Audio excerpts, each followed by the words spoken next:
कहानी का शीर्षक भक्ति की पुकार। एक साधारण सी लड़की उत्तर प्रदेश के एक छोटे से गांव नवरंगपुर में एक साधारण परिवार में जन्मी थी राधिका। उसका स्वभाव शांत, व्यवहार मीठा और हृदय बेहद कोमल था। बचपन से ही उसमें एक विशेष लगाव था हनुमान जी के प्रति। जब अन्य बच्चे खेलते थे, राधिका मंदिर के कोने में बैठकर हनुमान चालीसा गुनगुनाया करती। उसके पिता एक सख्त और परंपरावादी व्यक्ति थे, जो मानते थे कि लड़कियों को धार्मिक कर्मकांड, विशेष रूप से हनुमान जी की पूजा नहीं करनी चाहिए। उनके अनुसार यह पुरुष देवता है और कन्याओं का इनसे अधिक जुड़ाव ठीक नहीं। राधिका के इस प्रेम को देखकर गांव की औरतें भी उसे ताने देने लगी। क्या करेगी भजन करके, घर के काम सीख, यही तुझे शादी के बाद काम आएगा। लड़कियां भला बजरंग बली की पूजा कब से करने लगी? लेकिन राधिका अड़िग थी। हर मंगलवार और शनिवार वो सुबह 4 बजे उठती, स्नान कर लाल चुनरी पहन मंदिर चली जाती और चुपचाप हनुमान चालीसा पढ़ती, दीप जलाती और प्रसाद चढ़ाती। भाग दो बाधाओं की परीक्षा। एक दिन गांव के एक प्रभावशाली पुजारी ने उसके पिता से शिकायत कर दी, आपकी बेटी मंदिर की मर्यादा तोड़ रही है। हनुमान जी की पूजा लड़कियां नहीं करती, इसे रोको। गुस्से में आकर उसके पिता ने राधिका की पूजा पर पाबंदी लगा दी। मंदिर जाना बंद, भजन गाना बंद, हनुमान चालीसा पढ़ना बंद। राधिका का दिल टूट गया। उसने खाना पीना छोड़ दिया, कमरे में बंद हो गई।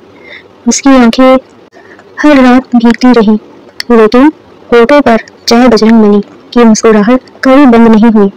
और तब शुरू हुआ चमत्कार। भाग 3, एक रात्रि का अद्भुत दर्शन। एक रात जब राधिका अपनी पीड़ा में रो रही थी, उसकी आंखों से आंसू बहते बहते वो बेसुध हो गई। और तब एक प्रकाश उसके कमरे में फैल गया। धूप की सुगंध सी हवा चलने लगी और सामने खड़े थे स्वयं पवन पुत्र हनुमान।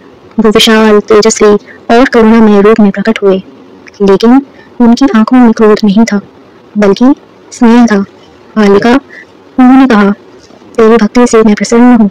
तूने समाज की बेड़ियों से लड़कर मुझे पुकारा है, मैं तुझसे विमुख कैसे हो सकता हूँ? राधिका के आंसू थम गए। वो हाथ जोड़कर बोली, प्रभु, क्या मैं योग्य हूँ आपकी पूजा के? लोग कहते हैं कन्याएं आपको नहीं पूछ सकती। हनुमान जी मुस्कुराए, भक्ति का कोई लिंग नहीं होता, जो मन से पुकारे वही मेरा प्रिय है। उन्होंने उसके माथे पर हाथ रखा और कहा, जा राधिका, अब तुझे कोई नहीं रोकेगा। जो तुझे रोकेगा उससे मैं स्वयं निपट लूंगा। भाग 4, चमत्कार गांव में। सुबह होते ही गांव में हलचल मच गई। मंदिर की घंटियां अपने आप बजने लगी, दरवाजे बिना किसी के हाथ लगाए खुल गए। हनुमान जी की मूर्ति पर चढ़ा सिंदूर गिर कर मंदिर के बाहर राधिका के घर तक आ गया। पुजारी और गांव वाले डर गए। पुजारी को स्वप्न में हनुमान जी ने कहा, मेरी भक्त को रोकने की जरूरत की तो तुझे श्राप लगेगा। उस दिन के बाद सब बदल गया। गांव के लोग राधिका से क्षमा मांगने आए। उसके पिता ने पहली बार बेटी के पैर छुए और कहा, बेटिया, तू सच्ची भक्त है, हमें माफ कर दे। भाग 5, राधिका का जीवन बदलता है। राधिका ने हनुमान जी के लिए एक छोटा सा मंदिर बनवाया। हर मंगलवार वहां कीर्तन होने लगा। लड़कियां जो पहले डरती थी, अब राधिका से सीखने लगी हनुमान चालीसा, सुंदरकांड, बजरंग बाण। राधिका अब सिर्फ गांव की ही नहीं, पूरे जिले की प्रेरणा बन गई थी। लोग दूर दूर से उसका सत्संग सुनने आने लगे और वो हमेशा कहती, अगर तुम्हारा मन सच्चा है, भक्ति सच्ची है, तो बजरंग बली खुद रास्ता बनाते हैं। भाग 6, हनुमान जी की अंतिम कृपा। राधिका की उम्र अब 80 वर्ष हो चुकी थी। वो अब भी सुबह 4 बजे उठकर हनुमान चालीसा पढ़ा करती। उसने शादी नहीं की, क्योंकि उसने जीवन भर स्वयं को हनुमान जी को समर्पित कर दिया। एक दिन जैसे ही वो पूजा करके बैठी, वो मुस्कुराई और बोली, प्रभु, अब बुला लो, आपका काम पूरा हुआ। और उसी ही क्षण उसकी आत्मा शरीर त्याग कर एक दिव्य प्रकाश में विलीन हो गई। मंदिर की घंटियां फिर अपने आप बजने लगी। हनुमान जी की मूर्ति से आंसू निकल पड़े। गांव वालों ने उसकी समाधि उसी मंदिर के पास बनवाई।